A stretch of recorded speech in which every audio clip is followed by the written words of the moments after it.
भाग्यशाली स्त्री के नव पहचान। स्वागत है दोस्तों आपका हमारे इस चैनल पर। गांव के एक शांत और सुरम्य कोने में रामपुर नाम का एक छोटा सा गांव था। इस गांव में हर कोई एक दूसरे को जानता था और एक दूसरे के सुख दुख में हमेशा साथ खड़ा रहता था। इसी गांव में रहने वाले मोहन और उनकी पत्नी सुजाता की जोड़ी को सभी एक आदर्श दंपति मानते थे। सुजाता को सब भाग्यशाली पत्नी कहते थे क्योंकि उसका व्यवहार, सोच और आदतें हर किसी को प्रेरणा देती थी। लेकिन सुजाता को यह नाम और पहचान ऐसे ही नहीं मिली थी। इसके पीछे उसकी मेहनत, सोच और कुछ खास गुण थे जिन्होंने उसे भाग्यशाली पत्नी का दर्जा दिलाया। आइए उसकी कहानी और उन 9 गुणों को जानें जो हर पत्नी को प्रेरित कर सकते हैं। नंबर 1, विश्वास और ईमानदारी। सुजाता का पहला और सबसे बड़ा गुण था उसका अपने पति और परिवार के प्रति विश्वास। उसने कभी मोहन पर शक नहीं किया। एक दिन मोहन को गांव के बाजार में एक पुरानी मित्र से मिलते हुए देखा गया।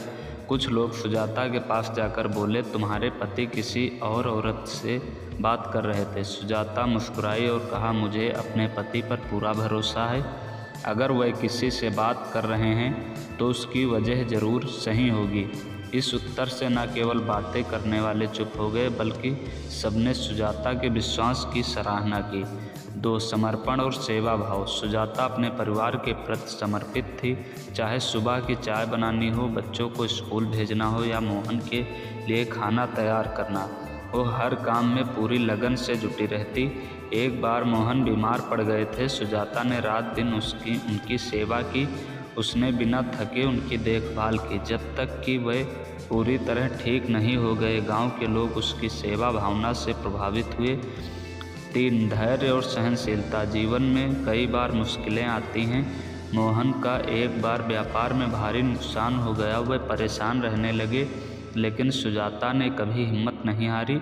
उसने मोहन को समझाया, यह वक्त भी गुजर जाएगा, मेहनत करते रहो, भगवान ज़रूर मदद करेंगे। सुजाता के धैर्य ने मोहन को फिर से प्रेरित किया और धीरे धीरे उनका व्यापार पटरी पर लौट आया।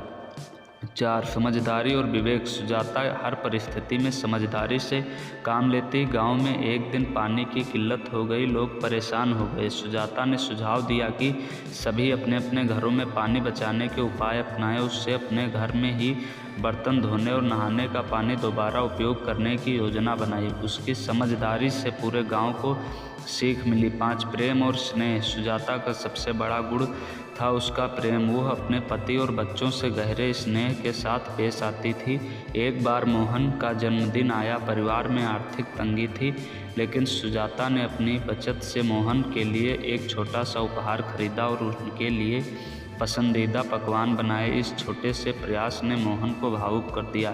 6, आत्मनिर्भरता। सुजाता का मानना था कि हर पत्नी को आत्मनिर्भर होना चाहिए। जब मोहन के व्यापार में नुकसान हुआ तो सुजाता ने गांव की महिलाओं के साथ मिलकर हस्तशिल्प का काम शुरू किया। उसका यह कदम न केवल उनके परिवार के लिए सहायक बना बल्कि गांव की अन्य महिलाओं को भी रोजगार मिला। 7, धर्म और आध्यात्मिकता। सुजाता नियमित रूप से पूजा पाठ करती थी, लेकिन उसका धर्म केवल भगवान की आराधना तक सीमित नहीं था।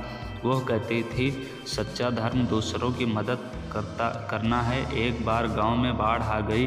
सुजाता ने अपने घर में पीड़ितों के लिए भोजन और आश्रय का प्रबंध किया। उसकी भक्ति और सेवा ने सबका दिल जीत लिया। 8, सकारात्मकता और हंसी। सुजाता हमेशा मुस्कुराती रहती थी, चाहे कैसी भी समस्या हो। वो हमेशा सकारात्मक सोचती थी। मोहन कई बार कहते, तुम्हारी मुस्कान ही मुझे सब कुछ सहने की ताकत देती है। उसकी हंसी घर का माहौल हमेशा खुशनुमा बनाए रखती थी। 9, सम्मान और प्रेरणा। सुजाता हर किसी का सम्मान करती थी। उसने अपने बच्चों को भी सिखाया कि बड़ों का आदर करें। गांव में अगर किसी की समस्या होती तो लोग सुजाता से सलाह लेने आते। उसकी प्रेरणादायक बातें सबको जीवन में आगे बढ़ने की राह दिखाती थी। कहानी का अंत और संदेश। एक दिन गांव की पंचायत ने सुजाता को आदर्श महिला के पुरस्कार से सम्मानित किया। मोहन ने भावुक होकर कहा, मैं सचमुच भाग्यशाली हूँ कि सुजाता मेरी पत्नी है। सुजाता ने मुस्कुराते हुए कहा, भाग्य केवल इंसान की सोच और कर्मों से बनता है। इस कहानी से हमें यह सीख मिलती है कि एक भाग्यशाली पत्नी केवल अपने गुणों से ही परिवार और समाज को खुशहाल बना सकती है। भाग्यशाली पत्नी के 9 गुण: विश्वास, समर्पण, धैर्य, समझदारी और प्रेम, आत्मनिर्भरता, धर्म, सकारात्मकता और सम्मान हर महिला को न केवल अपने परिवार के लिए बल्कि समाज के लिए भी प्रेरणा बनाते हैं। Please subscribe my YouTube channel Preet की स्टोरी 1। अंत तक बने रहने के लिए धन्यवाद। चैनल को सब्सक्राइब कर लीजिए जिससे इसी तरह की स्टोरी आगे भी सुनते रहिए।